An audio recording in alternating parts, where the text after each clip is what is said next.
This is from my 2020 EP Fairying the Lost Boys. It was an accident. I was pregnant with those songs and it was an emergency birth. You know, they were not fully developed yet, but I had to put them out because these were songs done demos with a former music producer, my first one, whom I had a relationship with, until I found out he was a criminal who has been stealing the rights of musicians for many, many years through his sketchy contracts. So Love is Just Waiting is one of those songs there, which is ironically a song that I wrote about him because I thought that maybe I was just missing something from myself to be official with him or for him to respect me. But I was missing something for myself. It was so true. I was missing this thing called self worth. And I hope that as you go on this journey with me to explore this song, you'll find your own sense of self worth that is just waiting for you to discover.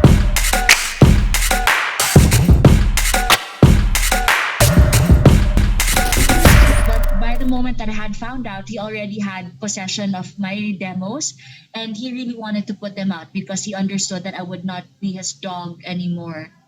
And by that time, because there's this rule in music where the first person who publishes it, they're the ones who own it. Doesn't matter if they wrote it or they produce it. If they publish it, they own it.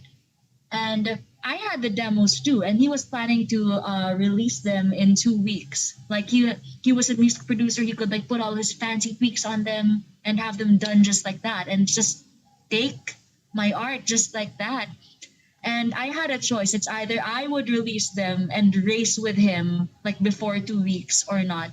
And of course, I chose to win that race, and I did. Love is just waiting for me, holding out till I am free of my own monstrosity. This song was initially inspired by Earth, Wind, and Fire. Before I started production, I really wanted it to be like an Earth, Wind, and Fire or a Bee Gees song. And my voice was supposed to be falsetto. It was supposed to be, love is just waiting for me, holding out till I am free. But at that time, I was still new in music.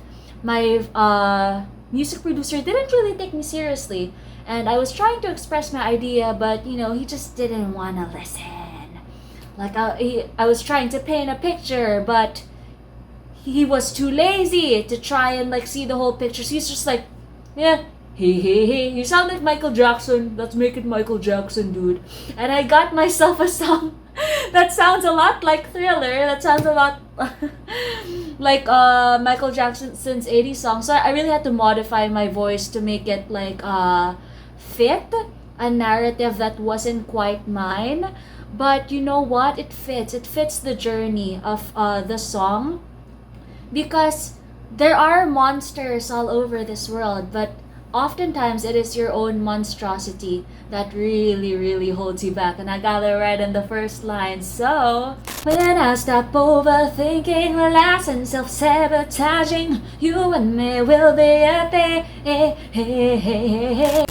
Another thing that drastically changed because I wrote this song in 2019 and it's only 3 years later in 2022 when I have my video about it, when I really get to start performing gigs and singing it. And before, I wrote this song when I was in a very toxic relationship with a very abusive man who never even gave me the courtesy of calling things official with me. And I thought, it's my fault. It's me not being what I need to be so he and me can be a thing. So maybe it's because I'm overthinking. Maybe I'm lying and self-sabotaging. But really, I believe that I'm worthy for us to be a thing. Wrong, wrong, wrong, wrong, wrong, wrong, wrong. It's never a question if whether you're worthy enough to be with someone or do something. It has always been a question if you are worthy enough to assert your own value in this world that really 95% of the time refuses to acknowledge it.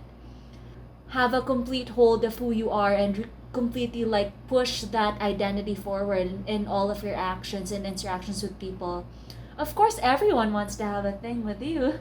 That's something I learned the very, very, very hard way. But hey, at least I have a song about it. I couldn't help it, There's just so much on my mind. I just keep hitting rewind to the times that screwed up. When you truly want something and you're so passionate about it, here's what's gonna happen. You're gonna mess up big time over and over and over and over again. And it's really not something to feel disheartened about or like be disappointed in yourself about, because you're trying. You're trying to create something that has never existed in the world before. And you're like pushing and resisting to bring it forth into the universe. Of course, you're gonna mess up. Of course, you're gonna backtrack. Of course, people will try to steer you in the wrong direction each and every time. I'm not just talking about a goal here, but I'm really talking about your own personal boundaries and your own sense of self. When you become assertive, people don't like that, because that means that they can push you around and they'll be scared of that. Because once they got a bad bitch who knows who she is and knows where her place in life is, they won't be able to get anything out of her from manipulation. So expect even the people that you trust the most to have resistance to it, because people are just not used to strong, powerful, independent souls. But you have to say, this is it, this is it. You're getting it. And once you get this from me, you can get it from yourself too. But you're in heaven. Why do I stay in hell? This keeps ringing the bell. I think I've been here before. This entire line is actually inspired by the devil card.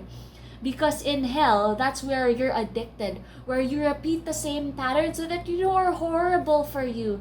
But you just keep doing it because you're scared of breaking the status quo. You're scared of how people will react if you change, right? They're gonna be uncomfortable. And when they're uncomfortable, if you're an empath, you're gonna absorb their discomfort. You're gonna wanna people please them again. And it's just gonna start over and over again. But you have to tear off the chains that people have around your neck. And sadly, the people with the tightest chains, the people that you're afraid to lose. And it doesn't mean that you only love yourself when you remove these chains, but you're respecting humanity enough to stop them from controlling somebody, especially when the person they're controlling is you.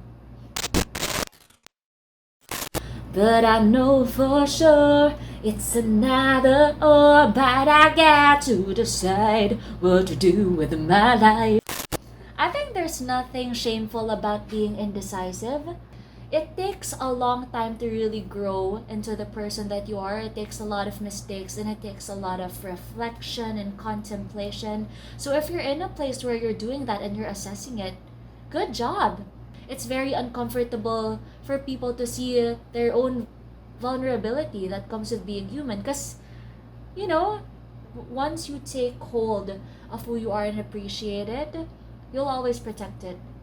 So it's an either or. That's what you tell people if they try to push you to agree with them or make a decision. Just shrug it off. You know what's real in here.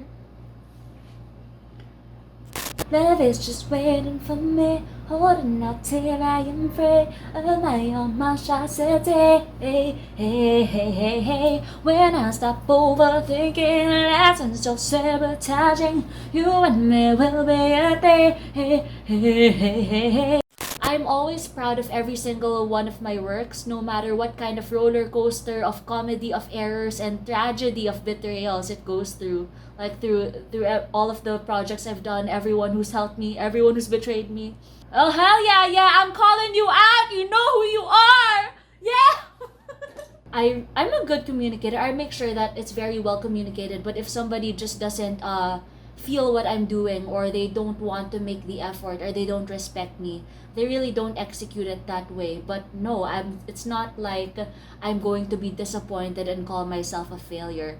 That was a collaboration, a communication between the two of us. And that's how it ended up. I mean, it may be a bastard, but that is still my bastard child. And I will be proud of it, and I will like lift it up to the world and give it the best life I can give it. Think about it. There's just so much we can do. Why can't it be me and you? What's holding you back?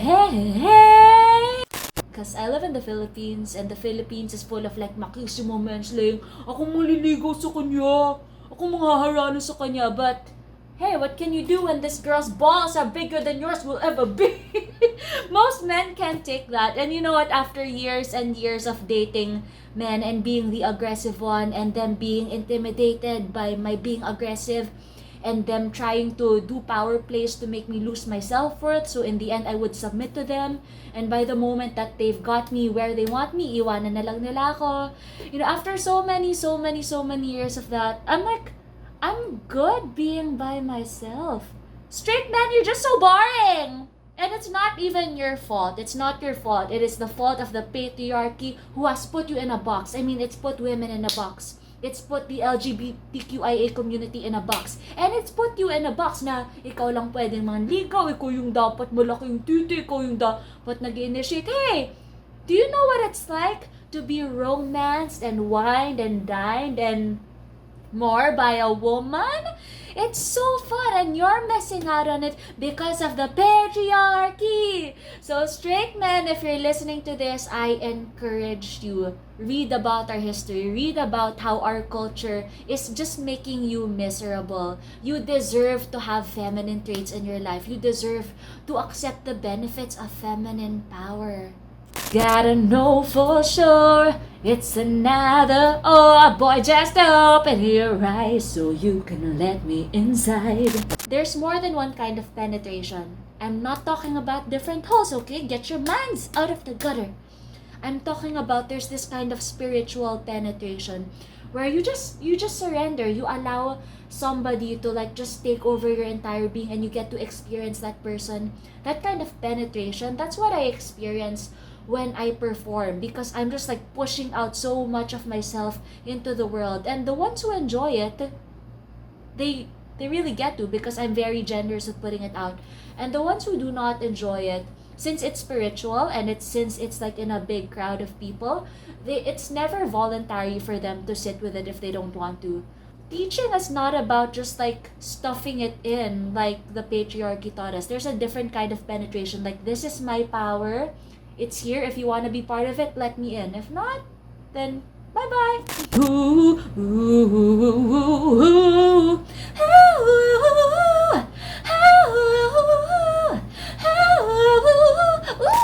Ano yung insights niyo? Ano yung reflections niyo doon?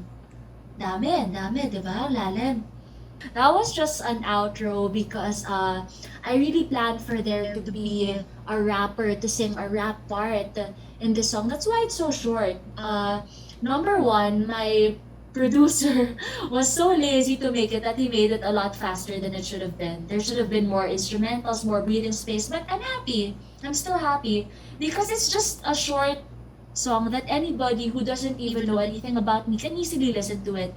And it's accessible enough. It's like, it has a nice beat, you know, it has a catchy tune. So I'm not always like some evangelist like pushing my ideas about like, you know, radical spirituality and feminism. Sometimes I just like to make people dance. So I hope the song makes you want to dance, and I hope that in the future I can finally have the version that I always imagined with a rapper. So if you see this video and you're an artist, like you believe in the power of people to make their choices and assert their worth, because love is just waiting for them to love themselves, and that's when you're gonna be a thing with everything and everyone. Everything's gonna be just right.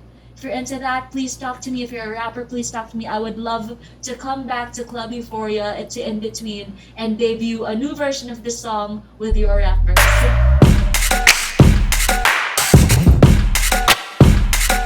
Hey guys, this is Art of Bodybending. I am a singer-songwriter, a contortionist, fine art model, and the director and producer of my own music videos. I released 6 during the pandemic.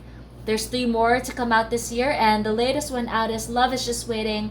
I hope you can check it out. Please subscribe to my YouTube, Art of Bodybending, so you can see it, and follow Art of Bodybending on Spotify, Instagram, and Facebook. And of course, most importantly, support Club Euphoria and In Between!